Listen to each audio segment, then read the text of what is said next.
¿Recuerdan cuando niños haber visitado casas de amigos o parientes y chocar con sus costumbres? Comidas inusuales, personas inquietantes, objetos o decoraciones extrañas. Claro, eso podría sucedernos ahora, pero creo que tenía mayor impacto en nuestra infancia, cuando éramos más impresionables y estábamos acostumbrados a los hábitos de nuestro hogar. ¿Cómo olvidar cuando Bart y Lisa padecieron un par de noches en casa de sus tías, con sus emparedados de lengua y sus ronquidos a la hora de dormir? Al menos eso fue por voluntad de su familia, porque aquí compartieron el triste destino de muchos niños con padres negligentes, siendo sometidos al singular estilo de vida de los Flanders luego de que Homero y Marge perdieran su custodia en cuestión de horas por una serie de malentendidos y coincidencias. La nueva etapa de la serie comenzó aquí oficialmente, con los 2 episodios anteriores siendo residuos del ciclo de producción anterior. Bill Oakley y Josh Weinstein, los nuevos showrunners, pretendían empezar con una historia centrada en la familia Simpson y en lo mucho que se quieren entre ellos, de esa manera capturando el espíritu de la temporada 3, a su parecer la mejor de la serie en términos de combinar emotividad y humor. Por tal motivo, contactaron a Jon Vitti, quien hizo parte de su equipo creativo durante sus primeros 5 años, para que escribiera el episodio, basándose en una idea propuesta por George Meyer. Me encantó esta captura de pantalla, mostrando el horror que Homero sentía por una araña sobre sus llaves. Advierto de entrada que en este video hablaremos mucho de la Biblia. ¿Qué esperaban? Es un episodio de los Flanders. Lo escrito por Bart en el pizarrón se refiere a... bueno, a eso. La broma del sillón imita a la presentación de la comedia La Tribu Brady, acerca de un viudo con 3 hijos que se casa con una mujer que tenía 3 hijas. Los enredos de sus actores en la vida real distorsionaron un poco la imagen inocente que tenía el programa. Homero consiguió boletos para un spa yendo a un concesionario a probar un Bentley Azure, modelo convertible que salió al mercado el mismo año del capítulo, 1995. Con eso convence a Marge de que se tome un merecido día de descanso, y así tuvo el descaro de pensar que su esposo no hacía nada por ella en el último episodio nuevo que revisamos, y le propuso que dejaran la limpieza para después, que es lo peor que podría pasar. Lo que me pregunto es por qué él no fue a trabajar si se notaba que era un día entre semana. Claro, no sería la primera vez que se ausentara con una excusa. Para ayudarle a Lisa con una tarea, Marge fue al basurero a recoger diarios viejos con titulares como "Todos aman a Ted Kennedy". Hermano del presidente John F. Kennedy, Ted fue el candidato predilecto del Partido Demócrata para las elecciones de 1980, pero luego de que destaparan un escándalo suyo con una mujer que no era su esposa, su popularidad se vino abajo y nunca más fue presidenciable. También está 40 aplastados en un concierto de la banda Poco. Incidentes así ocurren a veces. La broma es que Poco tocaba música folk rock, similar a artistas como Bob Dylan o James Taylor, así que el que ocurriera una estampida o un alboroto en un recital suyo era poco probable, a menos que hubiera un incendio o algo así. No me hacían usar un smoking en mi infancia, pero sí me ponían camisas de manga larga a cuadros, e igual que a Nelson me hacían querer darme una patada.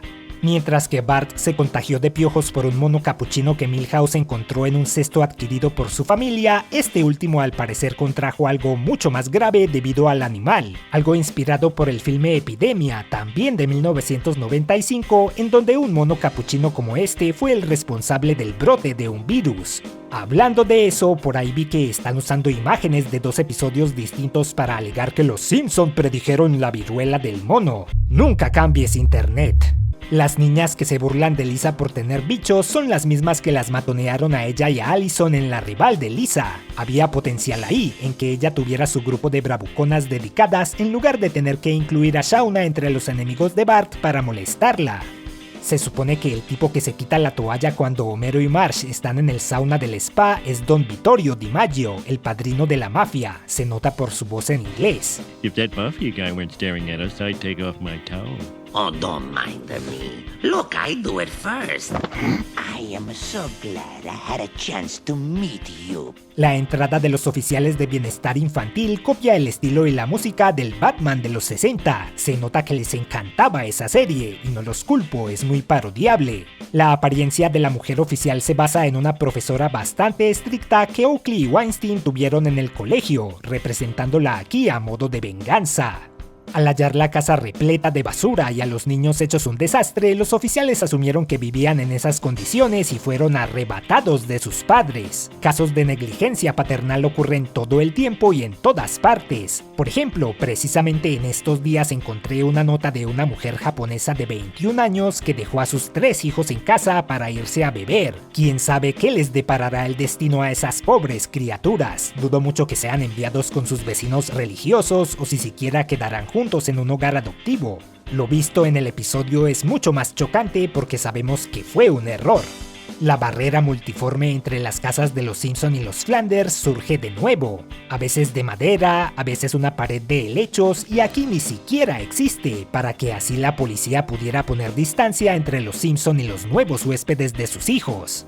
Algo que me enfada de esta parte es que los Flanders sabían que aunque sus vecinos no son perfectos, tampoco tienen a sus hijos viviendo en un basurero. Pudieron defenderlos o haber dicho algo en lugar de dejarle esa decisión al señor. Ustedes me dan lástima y asco, sobre todo sus hijos. Bart ya había pasado unos días con ellos cuando era mucho más joven. Tal vez no le queden tantos recuerdos de eso, con excepción de la abuela de Ned y sus otros traumas. Todo en la casa Flanders es insípido y santificado de alguna manera. No digo que sea necesariamente malo, pero a los ojos de los Simpson resulta anormal. Ned y los suyos están tan inmersos en su burbuja que Rod y Todd no captan cuando Bart intentó insultar a este último mientras jugaban al periódico. Me encanta esta expresión de Bart, anticipando una reacción que nunca llegaría. Ned les ofrece, según el idioma original, nachos al estilo de su familia, pepinos con requesón. La primera vez que vi esto pensé que era algo irreal y desagradable, pero sí existe. No la he probado y tal vez alguno de ustedes considere dicha combinación una exquisitez. Cuando Bart pide ver Tommy y Daly, Ned le cuenta que solían ver la comedia Mis 3 hijos, acerca de un tipo viudo que debe criar a los titulares 3 hijos junto a su suegro. En vez de decir que los cansaba mucho, en inglés menciona que el programa los agitaba demasiado antes de la hora de dormir. El chiste es que ese programa era bastante inofensivo, tratándose de una sitcom de 1960. Mucho más agresiva fue la inspiración para el título del corto de Tommy y Daly, la película Faster, Pussycat Kill Kill, sobre un trío de mujeres criminales, cambiando la palabra Faster por Foster, hogar adoptivo. Ned debería saber que la caricatura causaría una fuerte impresión en sus hijos. Después de todo, él estuvo en la fila del estreno de su película. A la hora de la cena en su casa se ve al fondo una cita bíblica. Pensé que era algo falso para zafarles un tornillo a los que ponen atención a los detalles, pero no, es real. Tal vez la pusieron ahí para mostrar que su hogar está bendecido en todos sus rincones. Primera epístola a los Corintios, capítulo 6, versículos 9 a 11. ¿No sabéis que los injustos no heredarán el reino de Dios? No os dejéis engañar, ni los que fornican, ni los idólatras, ni los adúlteros, ni los afeminados, ni los ladrones, ni los avaros, ni los borrachos, ni los que maldicen. Maldito Flanders. Ojo con eso, reverendo. Heredarán el reino de Dios, y esto erais algunos, mas ya habéis sido lavados, santificados y justificados en el nombre del Señor. Cuando Homero espía la casa de sus vecinos a través de las persianas, da la impresión de que su cuarto está en el primer piso. Todas las habitaciones de la casa Simpson están en el segundo. Marge y él toman la iniciativa y van al juzgado a recuperar la custodia de sus hijos. La estatua frente a la corte, aparte de ser otro homenaje al esquivo escritor de la serie amarilla, John Swartzwelder, fue puesta ahí porque los nuevos showrunners creían, de acuerdo a un mapa visto en el capítulo Nuestro Mejor Amigo, que Springfield se encuentra en el condado Swartzwelder, pero eso es un error, como ellos admiten, ya que claramente se ve ahí que la ciudad queda en el condado de Springfield. Homero y Marge son atendidos por la misma jueza que presidió el caso de Freddy Diamante, quien también le quitó su licencia de conducir a Homero. Otro personaje desperdiciado. Pudieron seguir alternándola con el juez Snyder, como hacían en ese entonces, pero supongo que para eso trajeron a la juez malosa. Son enviados a un curso de capacidad familiar, en donde su expositor menciona cosas increíblemente básicas que todo padre y toda persona deberían saber, lo cual le parece humillante a Marge. Me recuerda a un curso de manipulación de alimentos al que asistí para uno de mis primeros empleos, que en realidad fue un monólogo de 8 horas de un tipo contando horribles historias sobre las comidas que venden en la calle. Con Agnes Skinner, más que el hecho de que lleve un retrato de Seymour para que la audiencia recuerde quién es ella o que vayan a quitarle a su hijo adulto, me sorprende el motivo por el cual harán esto último. Una pelea por un cojín de baño, que si recuerdan fue la misma razón por la que llamaron a la policía aquella vez que Marsh fue parte de ella, un guiño de continuidad que pasa desapercibido. Aunque el patán de los flojos colmillos ya había aparecido un par de veces, esta es la primera vez que escuchamos su nombre. ¡Te quiero, pa! ¡Te amo, Sidonio! ¿Cómo olvidar a una de nuestras parejas favoritas del programa, Sidonio y Hermenegilda? I love you, Cletus. En la casa Flanders sus niños son enviados a dormir extremadamente temprano, mientras los demás siguen jugando afuera. Apenas se distingue, pero podría jurar que ese es otro Bart entre ellos. Maud y Ned le cantan a Maggie su propia versión de I Got You Babe, canción del dúo Sonny y Cher. La bebé es un factor muy importante aquí, siendo la menor de los chicos Simpson y frecuentemente ignorada por su familia, sobre todo su padre, quien reitera durante el capítulo la poca impresión que tiene de ella. Se siente muy a gusto con el cuidado que le brindan los Flanders, al punto de empezar a hablar como ellos y girar la cabeza como Regan McNeil en El Exorcista, algo que ya había hecho en el primer especial de Noche de Brujas. De vuelta en la casa Simpson, luego de observar melancólicamente los cuartos vacíos de sus hijos, Homero usa notas de la Quinta Sinfonía de Beethoven para simular cómo Lisa toca su saxofón, usando la palabra saxomófono. Saxofón, saxofón. Algo más claro en inglés. Saxophone. Saxophone. Así que eso de Homero llamando así al instrumento ocurrió primero aquí y no en el futuro episodio El sax de Lisa. Los Flanders tienen toda clase de Biblias que conocen al derecho y al revés, sin importar el idioma. Por ejemplo, la versión que usan para jugar a preguntas de la Biblia, la Vulgata de San Jerónimo, está en latín. También tienen de otras traducciones e interpretaciones, libros dedicados a un fragmento de ella como la Canción de Salomón o el Cantar de los Cantares, o tomos educativos como este, el Evangelio según Hoyle, que enseña la palabra a través de trucos de cartas. ¿Ven, suscriptores? Aprender religión puede ser divertido. ¿Religión? ¿Aprender? ¡Vámonos de aquí! En el doblaje llamaron Atarexes al rey persa que exentó a los levitas de los impuestos. En realidad su nombre era Artajerjes, quien fuera hijo de este Jerjes. Bueno, no este, el verdadero en el que se basaron para el antagonista del filme 300. Cuando Flanders le pregunta a Bart sobre el león que escupe fuego por la boca con cola de serpiente, no se refiere a Jesús o a una quimera, como creen muchos, sino a los caballos de los jinetes del apocalipsis, cuyas cabezas parecían de leones y de sus bocas salían fuego, humo y azufre, y sus colas, semejantes a serpientes, tenían cabezas y con ellas dañaban. Ninguna de las cosas que Ned menciona a continuación hacen parte de la Biblia. La serpiente de Rehoboam, el pozo de Soazadar, la fiesta de Bet Chedroazarén. Suenan como si así fuera, ¿o no? Aquí comienza la otra parte que me irritaría si pasara en la vida real. Al enterarse que los chicos Simpson no estaban bautizados, los Flanders se dieron a la tarea de hacerlo ellos mismos. El descaro, el atrevimiento, la osadía. Puede que lo consideren algo bueno, como un deber, pero la religión de mis hijos no le incumbe a nadie más. Si ellos quieren apelmazar a sus propios críos es su problema, pero que no se lo impongan a los demás. Eso es decisión de los padres. Bueno, de hecho yo considero que cada persona debería unirse a la fe que desee cuando tenga uso de razón, pero eso es otro tema. Cuando Ned llama al reverendo Alegría a informarle de esa terrible noticia, vemos por primera vez el hobby de este último, sus trenes miniatura, en los cuales se refugia cuando está deprimido. No es algo confirmado, pero quizás esto es una alusión al reverendo británico Wilbert Awdry, cuyos cuentos para niños inspiraron la serie animada de Thomas y sus amigos. Marsh y especialmente Homero intentan detener esa ceremonia porque los Flanders cruzaron una línea muy personal, no porque sean unos paganos o unos herejes. Y es que algunos usan esta escena para justificar lo perverso que es este programa. ¿Rechazas a Satanás y todas sus promesas vacías? ¿Escucharon? Homero no rechaza a Satanás, esta serie es del diablo. Puede que esta escena sacada de contexto dé esa impresión, pero es solo una sátira. Clasificar a los Simpson como algo blasfemo es ridículo. Para muestra está el siguiente episodio, que también trata un tema religioso desde una perspectiva mordaz, pero con una conclusión que dejaría satisfechos hasta a los más fervorosos creyentes.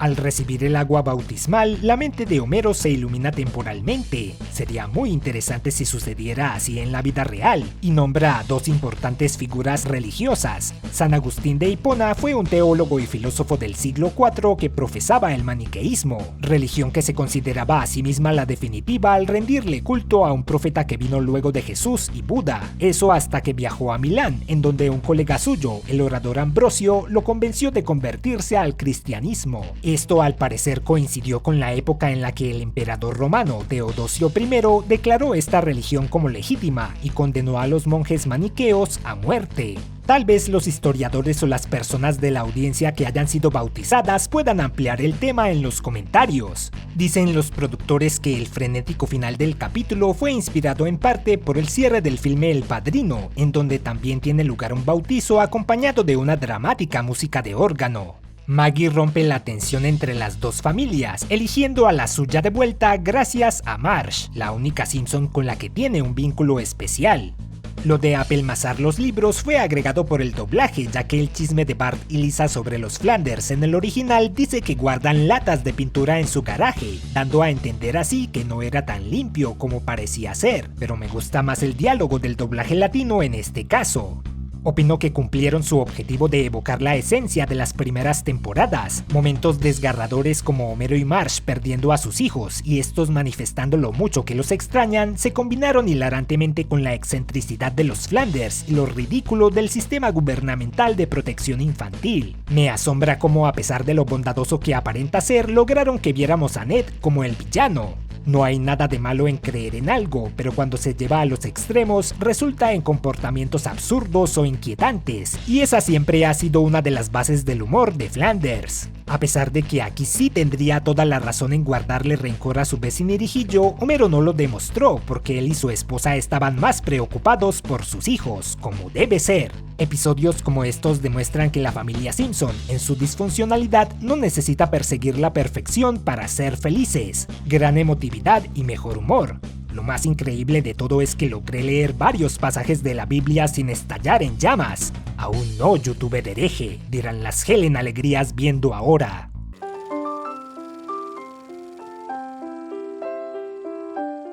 Manipular alimentos tiene sus trucos que debieron aprender hace tiempo, pero antes algunos casos verídicos de comidas callejeras. ¿Sabían que hay vendedores que orinan en los jugos que ofrecen porque creen que eso les dará buena suerte?